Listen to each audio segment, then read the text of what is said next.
we're not just photographing a bride, we're photographing somebody's daughter. And in Ronan's case too, we're also photographing somebody's granddaughter.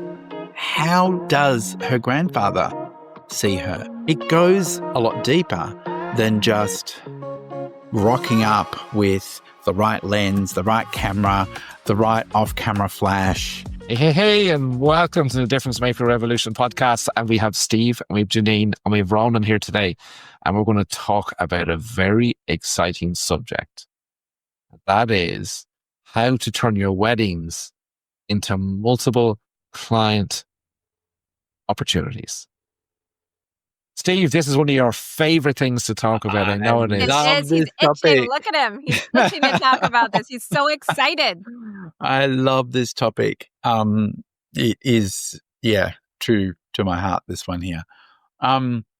So I think that weddings bring a huge opportunity, and there is so much more than many people believe there is. I think the biggest and the most obvious thing, well, maybe it's not obvious because not many people are doing it, is seeing the parents of the bride and groom as interested parties in the are you taking selfies while we get what is going on? Ronan saw me and then he decided to do it too. Don't mind us, Steve. Don't mind us. Jeanine reminded me that we keep saying we need to put more on social media about all these great podcasts. So, all right. Yes. Right. Yeah. So seeing the parents of the bride and groom as interested parties, as you know, your daughters are getting married, Ronan, and I kind of half expect that when one of your daughters gets married, it doesn't just affect them. Like, isn't there some sort of, I don't know, interest or emotional connection or something stirring up in that beautiful big heart of yours, Ronan? Of course there is, Steve. Like I'll be an absolutely emotional mess because I already was an emotional mess at even just a registry office for one of them that they were doing. A small registry office to make it legal, but the main wedding is. I was a mess at that. So of course, Steve, like, you know, I as a father of my two daughters, while it's their day, I'm still really emotionally connected to the day. Yeah. And as a result, I want the photographer to create something that is meaningful to me and Susan. Yeah. So I think as a photographer, we can definitely still be focused on the bride and groom, make it their day. But there's also the foundation of the family, I suppose. And in the background, you know, they're staying in the background, but your hearts are melting too. And yes, it's primarily the bride and groom's day, but to some degree, it's also your day, isn't it? It is, Steve. And in the inner circle, do you remember when we did that call where you did the discovery call with me? Yeah. And we did it for and you know, every time I pass Freya's bedroom, like I can still visualize where I want the portrait to be. That was 2 or 3 months ago. Yes. And I can't wait to have something there. So are you telling me that you haven't had that session yet? And that's no. Right. No. Okay. No. So that's just it. You know, when we had those conversations and we did record a discovery call with you about your daughter's wedding and what was important to you, what really struck out for me was that it's been a long time since you've had a family photo as a family. I know there's the wedding coming up in Spain, but there's that opportunity once I've spoken to you and once I've spoken to Susie to also create another family session for you.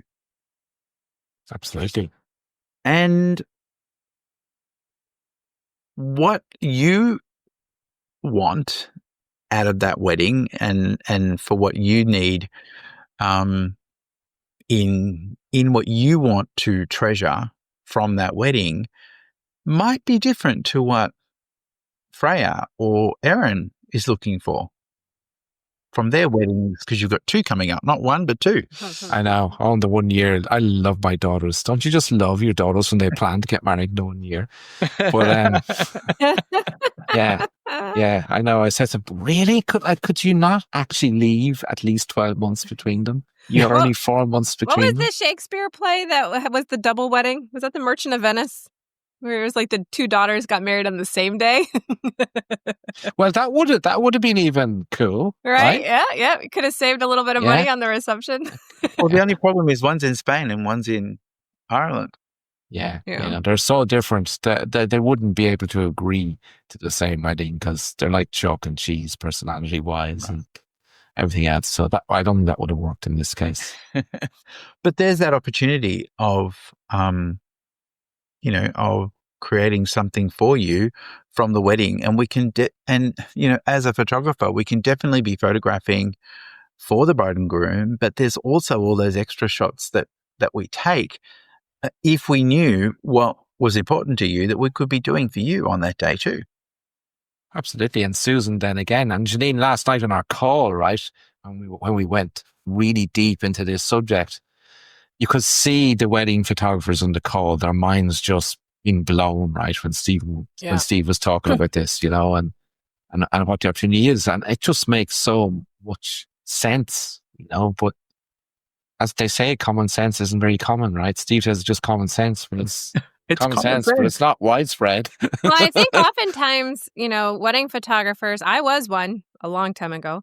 I don't think you ever was one. You'll always be a wedding photographer. No. Always.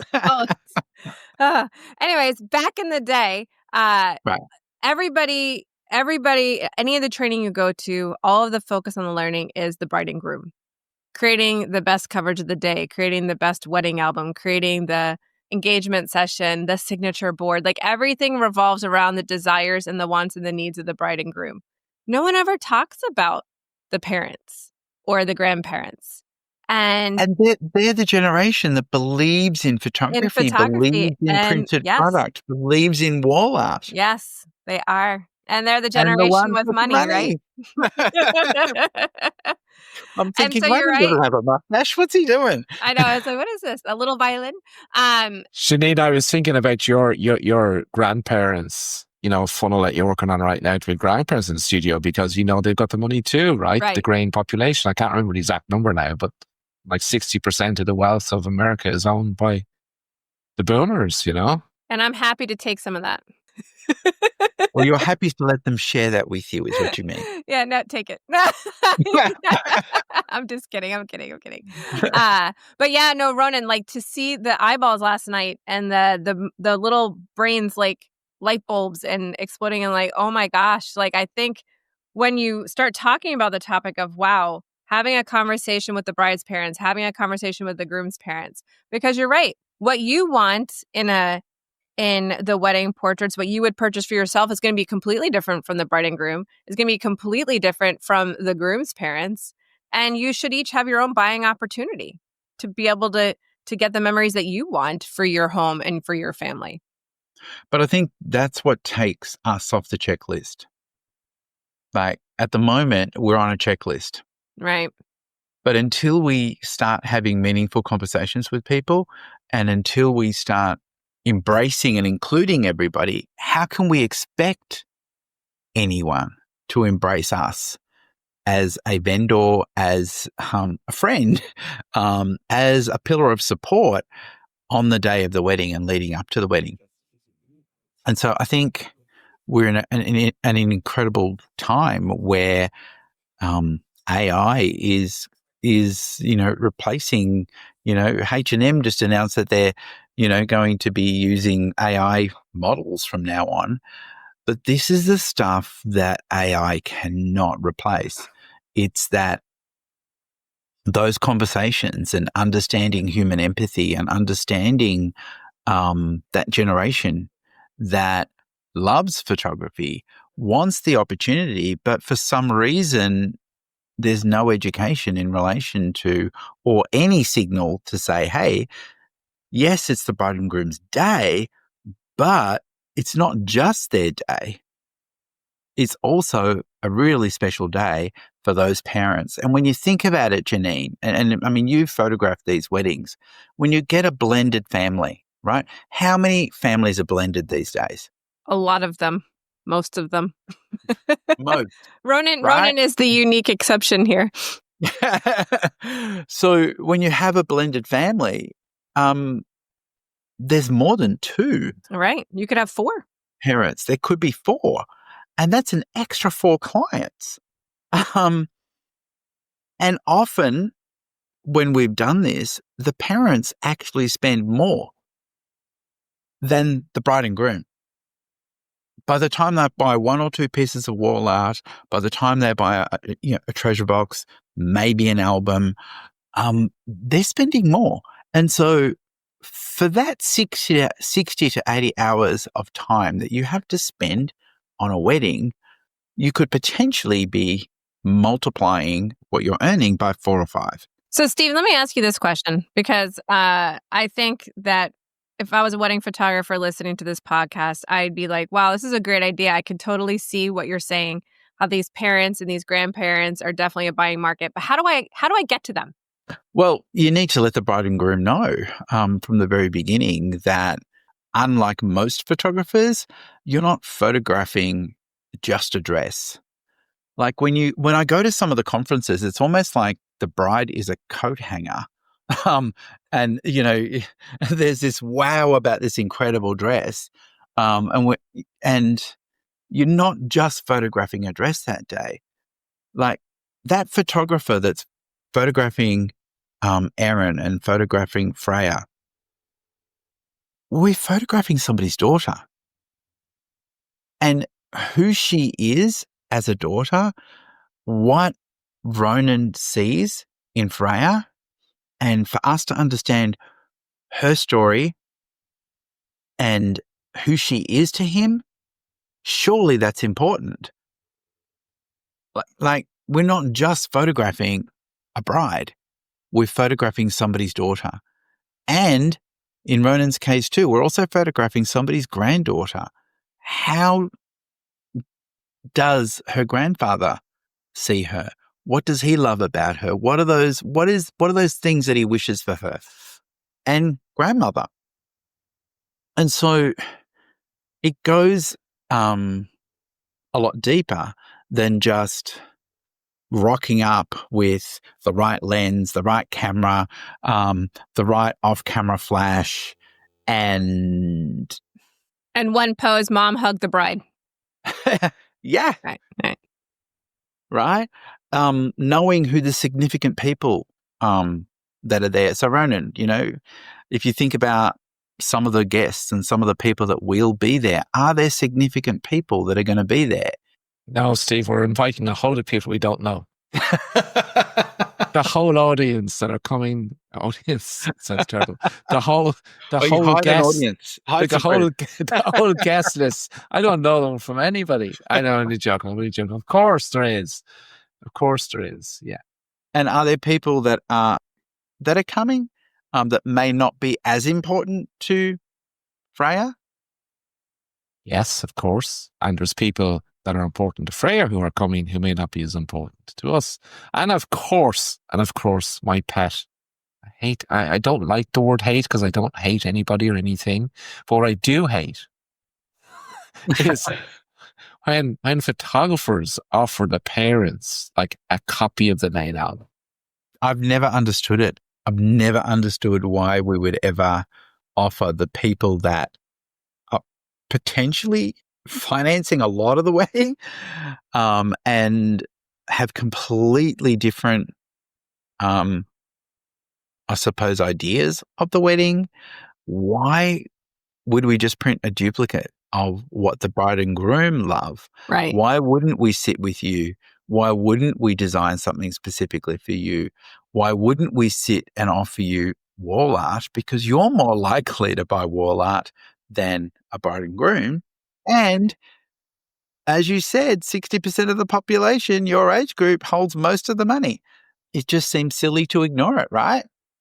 And absolutely. And like our new sons to be, like, we love them, of course. But like, we want them as part of the photos that we put their parents and their side. Like, we don't, like, they're not really important Right. to us, and we're not important to them. Right. And you probably So- don't need the photos of them in their boxes or in the shower, really, Right. do you? Like the groomsmen or 10 album Probably spreads of reception of people you don't like from their side and things like that. It's not that you don't want Right. a group photo and all that, but you want one. You don't Right. want what the bride and groom will want, where they're probably negotiating with each other that you've got everybody, from both sides equally. So what you're saying is if you were given the opportunity to sit down and design something for yourself, you would probably buy. Yes, I would, provided that what they're showing me means something to me and that they understand how it should make me feel, and But- they photograph for that. So to do that, they're going to need to call you. Now, was it strange for you? Now, I know one of our members is the videographer, and he made a call to you and to Susan. What was that like? Like, because I think a lot of photographers freak out. They're like, "Oh, why would I call the parents?" So wait, can we reiterate what happened? Because I think this is what people are missing. So one of your videographer called you, not as the person, not as the bride, but as a separate. As the father of the bride, Right. and then he phoned Susan separately as the mother of the bride. So this wasn't a, hey, Ronan, can you put Freya on the phone? No. They were calling you specifically, They were calling you specifically. which is what we teach our members to do, and that should happen with the photographers too. This videographer happens to be a member. Guess where he learned how to do this? And he followed through. And he followed through. So, what was that call like? And did it seem strange at all? Well, you see, I'm looking at it from a different perspective, right? Because I'm part of Difference Maker Revolution, and this is what we're teaching photographers every day to do. So, But Susan isn't. Susan doesn't know what we're teaching people. Like, although she's part of Difference Maker Revolution, she's doing the admin, she's doing the books. She doesn't get to hear what is expected. yes, yeah. So she was initially surprised because when I can use his name, right? When Alex phoned me, and we had a conversation. Part of the conversation was, I would love now to see Freya through Susan's eyes. Mm-hmm. So, can I have her number? And I said, of course. And I gave him her number. He proved to you first what it was all about, and he built that rapport. Absolutely. And then he asked me for Susan's number, and I went, of course. But I known Susan, like Susan is, she puts everyone else ahead of herself. She's a giver and all that. And where I knew she'd be saying, well, why does he want to talk to me? And, or if it rang, she mightn't answer if she didn't recognize the number or whatever. So I went to Susan and said, Alex is going to be giving you a ring, Susan. She said, why? Why does he want to talk to me? I said, just have a conversation with Alex. He just wants to talk to you about Freya's upcoming wedding.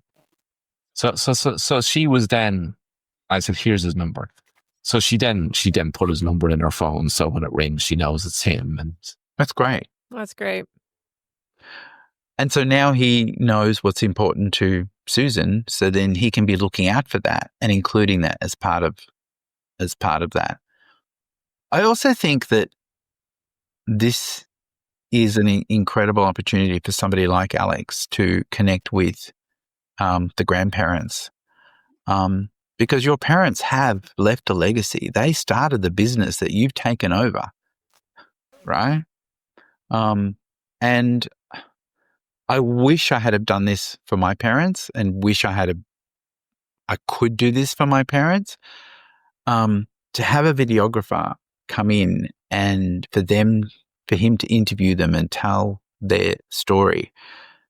Like, he now has access to this family. He now has a reason to call them. If Alex would ring your parents and ring your father, and I know Seamus would have no issue talking to to Alex. I was just about to say, Steve, he needs to sort of plan out probably about 4.5 hours, because once Seamus starts talking, he'll be there a while. But of course, Alex knows, you've trained Alex how to keep control of the conversation. Yeah. But Seamus will be a test for that, Steve. He'll be a very good test for Keep that. him on track. But there's always the editing, isn't there? There is. There's always the what do they call it in the movies? The whatever goes on the floor. Anyway, the cutaways. Yeah. So I think, when I've trained some photographers, they've gone ahead and done this and created legacy. What would you call it? Not a legacy reel or something like that, where we get to hear the grandparent story and get to hear, how this has all begun, really. And I just wish that I had have done this with my parents. So it's not just the wedding; it then gives us all the opportunities that go with it. And so, I'm hoping that, they're going to build a great rapport with the bridesmaids and the groomsmen, because they could be potential clients too, right? Yes. So, how many bridesmaids and groomsmen are there going to be? Do you even know? Oh, do I know? I think Freya has 3 bridesmaids. So there will be 3 not best men or groomsmen, whatever they call it. What did they call them? And are they all couples? No, they're not none of couples. them are So we've couples. got potentially 6 new clients. Potentially. Obviously, they're not all going to book. But I hear so many photographers talk about, oh my God, we had such a great day. It was such a great bridal party. I made friends with them all. So at some point, before they get too drunk, could you just say, thank you so much for making, today so amazing. Thank you so much for, you've made it so easy for me. Do you know what? To say thank you, whip out a piece of paper and say, if you put your name and number down, I'll arrange a special gift just for you. Right? And you could invite them in. Now, the photographers that I've trained, or the wedding photographers that I've trained to do this, on average, book two portrait sessions from just pulling out a bit of paper. And sometimes they're using a lipstick to write their phone numbers in, or an eyeliner. You don't want it to look too scripted or too prepared. It's okay for it to just be a scrap bit of paper or a notepad, and let people scrounge for a pen, and then just happen to have one in your bag somewhere if they don't come up with. Try and let them come up with their own. But on average, think about it. If you booked 2 portrait sessions from every wedding, and we already talked about you would want a family session, and we already talked about the fact that there's potentially 4 different families, didn't we, Jeanine? There's 4 family sessions, right? Plus 2, the forever session. And then I don't understand how a lot of, and I was talking to a wedding photographer today, they're moving out of weddings. And I said, okay, so at least you'll still have the anniversary sessions. And they looked at me and said, what do you mean anniversary sessions? I said, well, you photographed their wedding, right? He said, yeah. I said, so you know when the wedding was because you turned up. So are you not sending anniversary cards to them to congratulate them on their first year together? Are you not sending them something to say to congratulate them for that first year? And traditionally, the first anniversary, the traditional gift is what, Jeanine? Paper? Paper. I'm like, paper? What do we sell, Jeanine? We don't sell paper, Steve. Well, it can be interpreted, right? We don't sell paper. We sell emotion, but it's printed on paper. Right? We sell emotion, but it's printed on paper. And it's the perfect opportunity to send them an anniversary. And you hear so often, we'll have such a great time. Sometimes they're going out for dinner with people to meet up with them beforehand. They go to the wedding, they have an incredible time, and that's it. There's nothing. I mean, how can you have this incredible time, make these incredible relationships and friends, and never, ever, ever contact them again? Like, why would you not send them an anniversary card? Why would you not give them a gift, send them a gift certificate? Why would you not invite them in? Because now it's time to celebrate their first year together. And, what did they learn about each other? What do they know now that they didn't know before? And for them to now celebrate that. And it's a huge opportunity. Will everybody book? No. But a lot will, especially if you've built an incredible relationship with them before. Now, I've had some photographers say, oh, but I haven't photographed a wedding in 5 years. The clients are so excited when you call them and so excited when you send them that anniversary card. So what's stopping you? Why not? So, Steve, you talked about a forever session. What is that? So a forever session is an elevated engagement session. So a lot of the times, because the media has told the couple what they should be paying, what they should be doing, if we just do an engagement session, their expectation is maybe some files and a save the date. Maybe.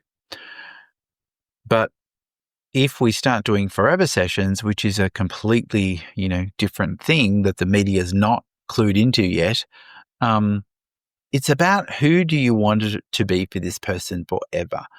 So when we talk to the groom and ask him something like, why is this the woman that you want to spend the rest of your life with?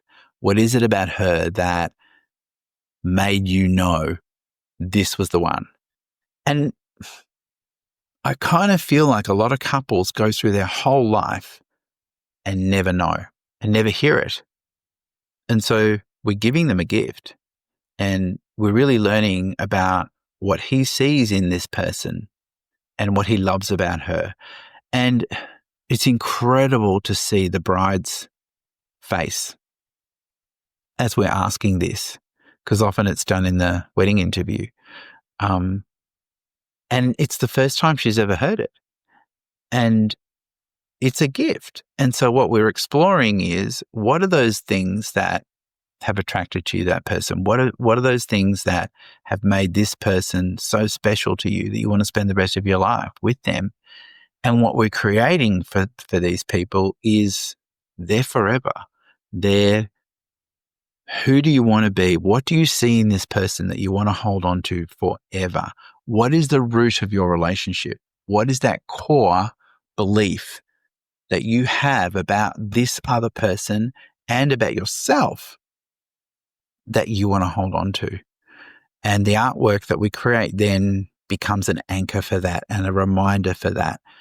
So as they journey through life, there's a reminder of that purpose and that soul that they see that is anchored into that photograph, and as a reminder of, why that person's important.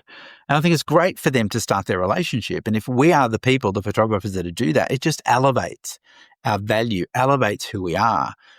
And when people that I've trained initiate this and do this, we're not on the checklist anymore. We become a priority. And that people will spend, can I say the numbers? $30,000, $40,000 with you if you do it. And it's probably well above most people's expectations. But when you become the priority, like, it's not unheard of for people to spend 20 grand on flowers or alcohol. How long does that last? So why wouldn't they spend it on something that matters and is going to last not even a lifetime, last generations, more than a lifetime. And when you think about now, we have you, Ronan, as a buyer, we have Seamus, we have whoever Scott's family represents Scott's family. There's your multiples. So, Stephen, let me ask you a quick question before we run out of time here. So, if I'm a wedding photographer and part of the bride and groom's package, because I know many wedding photographers are digital, they sell the digital files with the weddings. So, if I've sold the digital files to the bride and groom, what kind of conversations can I have with the parents where they're not going to just take the digital files to make their own products? Because I know that a wedding photographer somewhere is thinking this. Well, I can't sell to Ronan because I sold his daughter the digital files and she'll just print for him whatever he wants. Well, it's funny. When during COVID, a lot of my clients were like, we've got no shoots. A lot of my people that I trained made more money during COVID than they ever did because they finally put their camera down, right? And they finally started calling their clients like I asked them to. And there were clients from 2, 3, 4 years ago that they called that had the digital files that now wanted an album, right? And they just did the album design over Zoom. They bought portrait boxes, treasure boxes. And so you're speaking to the generation that believes in albums. They don't know what to do with a file, right? They believe in photos and they'll buy a treasure box. They'll buy an album. They'll buy wall art. And they're happy to pay for it. So wedding photographers shouldn't dismiss this idea just because they've sold the digital files. No, and don't think that just because you sold the digital files, people won't want wall art. I've had people come to my workshops and just before the workshop, they've arranged a shoot because they've had to fly into a different state. And so they've arranged a shoot just before the workshop and they'd already sold the files and they come to my sales workshop and they're like, oh, what am I going to do now? I've already sold them the files. I said, well, just do exactly what I told you to do and assume they want to buy prints. And even though that client had already paid for the files, including the shoot, they still spent $8,000 on product. We have the same thing in the portrait world. I have clients who buy digital files. That was a portrait client. That was a portrait client. Yeah. I mean, they'll buy both. I have them buy wall art and digital files. Yeah. They want those. Like, I find that the mindset on the digital files for me is that they want them just to have. It's like they're hoarding their photos. They want them but they want someone else to still do the hard work for them of actually creating the finished artwork, right? So, yeah. Okay, I just wanted to ask that because I figured there's got to be a listener somewhere who's dismissing what we're saying because they have sold the digital files and don't think this will work. But I think without the conversations and finding out and allowing, it's not about, I'm calling under the pretext that I want to see Ronan's daughter through his eyes.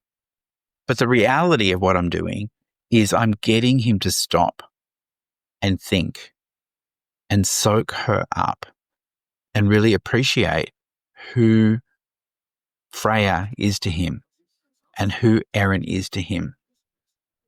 And although I'm ringing with a pretext and I'm going to get the benefit of understanding who she is to him and see her differently on the day, the most important part is that he had to try to teach me about who she is. And from that, he begins to see her differently. He begins to notice more. He begins to love more. And because we've had that conversation, he sees more of that in every photograph. And because of that, it becomes more irresistible for him to want to have that printed, to have that displayed. But without those conversations, that very same photo could be dismissed because he's not tying that anything to that photo. He'll like the look of it, but because I've asked him, and because I know the story, and because he's had to teach me, and he's had to dig deep to find out what his daughter means to him, and how much, this relationship, really means to her, how Scott has elevated Freya and has shown her a whole new life and what that means to him. Suddenly there's more meaning to every photograph. And when there's more meaning to every photograph, it becomes more irresistible. And this is where people move from, oh no, I only want digitals, to I have to have this in print. I have to have a treasure box. I have to have an album. I have to have something on my wall. And, moving from, I think we've been so focused on making people look good and lighting, posing, the 12 elements, whatever it is. We've forgotten about the people.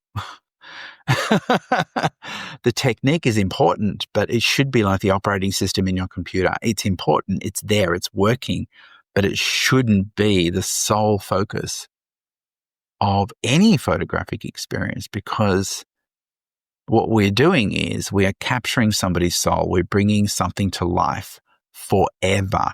We're not capturing a memory. A memory's dead and gone. What we're doing is we're capturing that person and helping Ronan discover those little things that are important to him. That realization, like when I asked Ronan how Scott elevated Freya, you could just see his brain going, oh, hang on a minute. Oh, yeah. I didn't even think about that. And so when we curate our questions to help people see things differently, then those photographs mean something different to that person. And they become priceless. So Jeanine, I'm a wedding photographer, and I thought Difference Maker Revolution was just for portrait photographers. You have me now. Tell me what I need to do next. You need to join us, because as the Difference Maker Revolution, we are making a difference in the lives of our clients, not just portrait clients, wedding clients, which are also portrait clients, right? Yeah. So, Ronan, they can join us every week. You need to tell them how they can join us every week and how they can become a part of this amazing community. So all you have to do is click the link below and join us in the inner circle with portrait and wedding photographers from around the world, making a difference with our clients every single day. And those clients reward them for the work that they do. We'll see you on the inside. Bye for now. Bye, everyone. Bye, everyone. Thank you.